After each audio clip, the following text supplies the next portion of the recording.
Hi everybody, welcome back to another week of my Aldi haul on my channel. This week was a little bit bigger. Spent about $10 more, although I didn't get any fresh meats since I still have what I need in the freezer for this week. So let's get started on this week's haul. All right, we'll start with the bread here. I was looking for that everything bun that I've been buying the last couple weeks for my sandwiches, but they were out. So I settled this time for this whole grains, 12 grain bread by Love and Fresh. I had it before, and the seeds and everything add a little bit of texture and flavor to the sandwiches. So I settled for this week. Now, interestingly, my partner has decided he really enjoys the sandwiches I make. So, he likes these deli rolls. So, usually he would only take maybe one or two sandwiches a week for lunch, but now he seems to want it every day.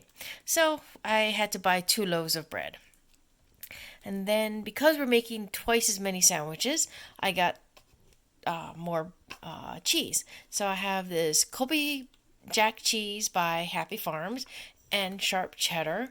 And then I got the Happy Farms American slices. These are good to mix up with your sandwiches. And as I mentioned previously, I wrap up my dog pills in a strip of this cheese every day. So it comes in handy for her.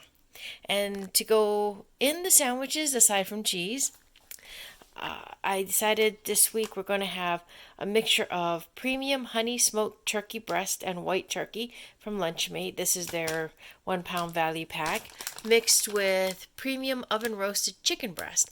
But to make it maybe a little bit like an Italian sub or something, I also bought some of this deli sliced Genoa salami. As you can see, it's $2.99 each, and there's only 8 ounces. So it's more than I would normally spend for sliced deli meat, but my partner really wanted to try something different other than just turkey and chicken, and he insisted he didn't want ham, so salami will do. And last but not least, we have the spring mix that I've been putting in the sandwiches, and like I said, I find it more appealing than iceberg or even romaine lettuce. And this is also some green peppers for the sandwiches. Aside from cooking with it, I do like slicing it up because it gives the sandwiches more flavor depth and also a lot of extra crunch. And then we also have yogurt because for lunch you don't just eat a sandwich. We also take some yogurt. So these are all the Greek yogurt flavors that I enjoy. So I bought 2 of each, but I bought 2 of the peach, 2 of the strawberry, 2 of the key lime, and 2 of the blueberry. All right, and then we move on to breakfast. The few mornings that I am home to eat breakfast, I like to have cereal. So I ran out of this Honey Crunch and Oat, and this one is my favorite because I've always loved Honey Bunches of Oats, and this one is exactly like it. So for, I think it's $1.29, you really can't go wrong for this huge box of cereal. And then back here I have my half and half. We still have some left over, but my partner has decided that he wants just regular creamer, not the flavored stuff I've been buying. So I had to get another pack of half and half. Back here we have the whole milk, a gallon. That is for my partner's mother. She didn't really mention anything else this week, so I just got her gallon of milk. And then the 1% half gallon milk is for us for between my smoothies and my cereal, and just to have a little bit of milk to drink.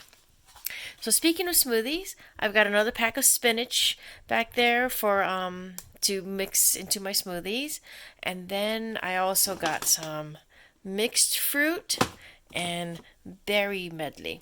Now I don't need any Greek yogurt in the large tub this week because I still have quite a bit left over. So I just needed fruit and milk and some fresh spinach.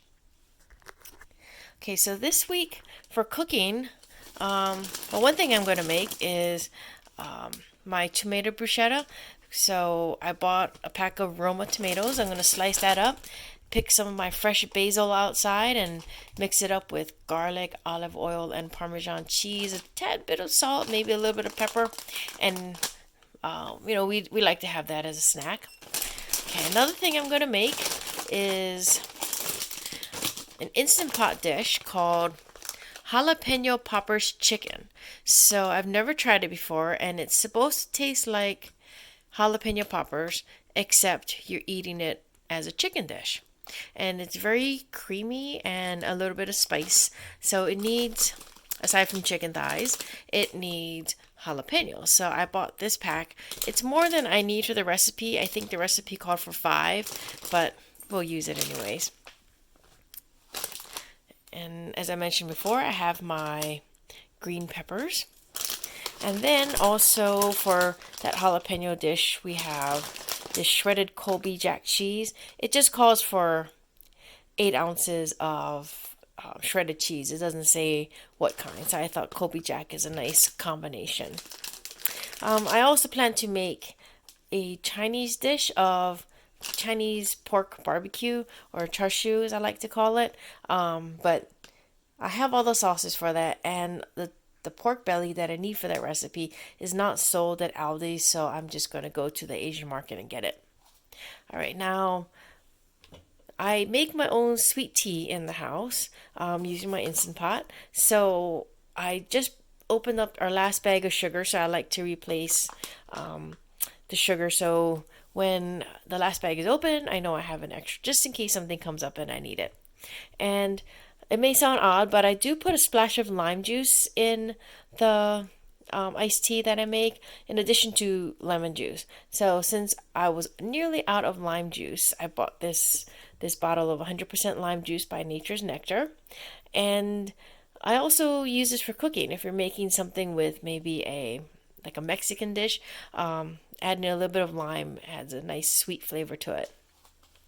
Speaking of Mexican food, this was definitely an impulse buy. They had these different varieties of specially selected salsas, and I love garlic, so garlic salsa just sounded really appetizing, and we have some chips in the pantry, so we're gonna try this garlic salsa. Okay, now I needed some Ziploc sandwich bags, not for sandwiches, but I'm going to try growing my own broccoli sprouts. And my mother is growing them, and she told me that once you grow them and you harvest them, you should store them in individual bags in the freezer so they don't go bad. And she says don't freeze it all together because then you can't take it apart. So serving sizes go in individual bags, which you throw in the freezer, and then you can take the individual bags and you can either put it on top of a sandwich or in a smoothie. So if this growing broccoli sprouts experiment works out well for me, I may just have to stop buying my spinach and maybe even my spring mix. But for the spring mix, I'm probably going to keep on buying just because the more vegetables in the sandwich, the fatter it is and the more tasty it is. So why not add some broccoli sprouts? So that's what this bag is for. I was going to buy the 100, but then I walked into the Aldi Find section, and lo and behold, it's back to school, even though the kids aren't going back to school, at least not in the county I work in. They're going to be doing virtual learning, so I don't really see why they would need sandwich bags, but it was out there, and it was fairly cheap, so I bought all 300 bags. Then on to the unhealthy snacky foods. This is more from my partner. These are the Utz Ripples sour cream and onion potato chips.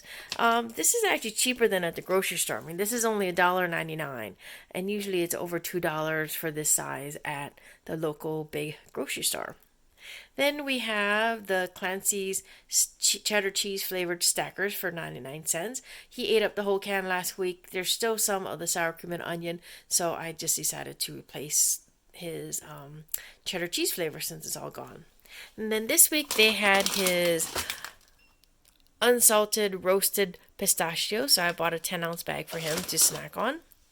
And as usual, we have his 12-pack of Summit Cola, and he unfortunately he drinks a lot of flavored sweet foods, drinks, instead of water. So he ran out of soda last week. I did make some iced tea to supplement, but sometimes when I'm lazy, I don't feel like making iced tea. So just in case, I bought him a big old gallon of Hawaiian punch. So hopefully that'll be enough drinks to last him for the week. And last but not least, they had this hand sanitizer there. It's a brand I've never heard of. It is made in China, distributed by the US. It says it's 65% alcohol. I don't know what kind of alcohol. I'm assuming it's not methanol that's been recalled everywhere by the FDA. So I'm assuming it's either going to be isopropyl or ethanol. Let's hope. But it has the hand softening agents in there, which is nice. And we have a lot of hand sanitizer for ourselves at home.